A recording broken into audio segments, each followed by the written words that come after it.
kenapa saya mula buat simpanan emas adalah saya nak jadi orang kaya. Bagaimana untuk kita nak membina kekayaan dan semestinya bagaimana untuk kita capai di usia yang masih muda. Mentor Tuan Muhammad Zulkifli Syafiq ini sentiasa bagi tahu asas untuk kita nak membina kekayaan adalah dengan kita mula menyimpan. Datang ke program kita Millionaire by 30, adik-adik akan dengar sendirilah perkongsian daripada kita punya ikon-ikon ni. Ikon-ikon ni adik-adik semua, walaupun usia sebelum umur 30 tahun, sudah ada aset berjuta-juta. Inilah masa depan adik-adik semua. Adik-adik boleh nampak adik-adik punya masa depan bagaimana untuk kita nak membina kekayaan dengan bisnes public goal. Sebab nanti adik-adik datang ke program ini akan menjadi detik permulaan untuk mengubah kehidupan kita.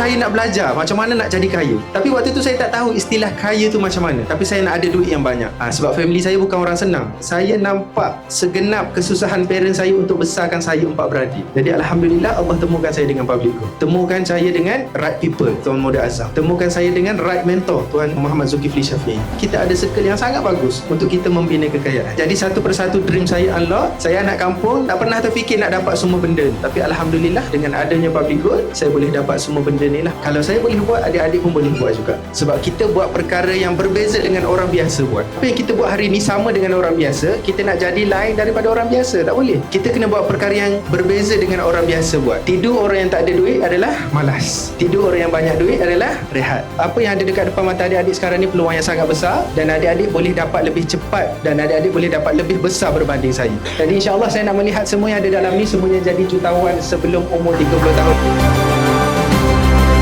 Istilah pencen bukan soal umur tu, ia soal kedudukan kewangan. Sebab apa? Sebab ia soal berapa banyak kekayaan, berapa besar tabungan kita. Orang yang sibuk ni sebenarnya dia tahu apa yang dia buat. Kalau masa adik-adik tu banyak kosong, berhati-hatilah. Adik-adik tak nampak lagi apa yang nak dicapai tu. Sebab saya jumpa dengan platform Public Goal ni, saya dapat apa yang saya impikan, yang saya rasa satu perkara yang mustahil untuk capai, saya capai hari ni. Sampai kan waktu saya habis belajar, saya cakap kat Umi saya, Umi akan nak buat full time Public Goal. Umi saya cakap, biar betul awak ni. Fikir elok. Daripada kecil nak jadi cikgu kan. Tapi saya cakap, Umi tak apa Mi. Ni kau angkat sekarang. Umi saya cakap, okey tak apa, full time je Public Goal. Yang benda yang sangat mahal dalam Public Goal, bila anak muda jumpa mentor yang tepat, yang boleh tunjukkan jalan.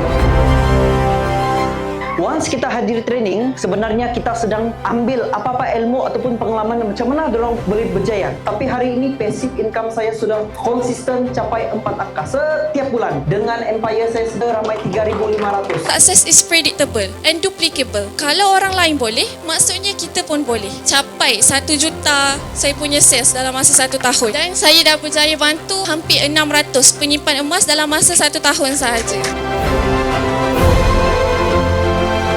Hai, nama saya Dania Emilia, student daripada College Vocational IKAS. Saya sertai Millionaire by 30 ni sebab saya mau belajar bagaimana cara untuk saya menjadi kaya sebelum saya 30. Bagi saya, speaker yang saya inspired Cik Noda sebab dia punya storyline tu sangat beautiful. Anak muda sepatutlah fokus pada masa depan, selalu seperti speaker-speaker lain cakap, study is number 1 tapi business is not number 2. Nama saya Daryl Mitch, pelajar Politeknik Kota Kinabalu. Saya hadir karena ingin mengubah cara hidup. Pada pendapat saya, yang memberi kesan kepada saya adalah Tuan Azam sendiri dengan kisah perjalanan dia dalam public goal tersebut. Okey, pesanan daripada saya, mulalah daripada sedikit dan haruslah konsisten. Dengan public goal ini, kita harus mula daripada RM100 saja dan kita boleh pelan-pelan mengubah hidup kita.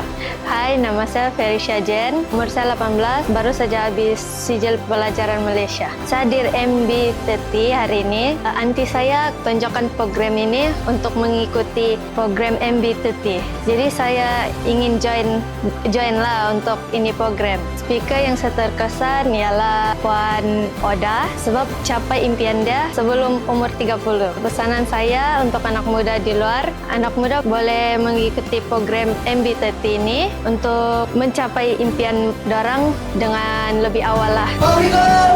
Yes! Jihad Lepas Yes! MB30!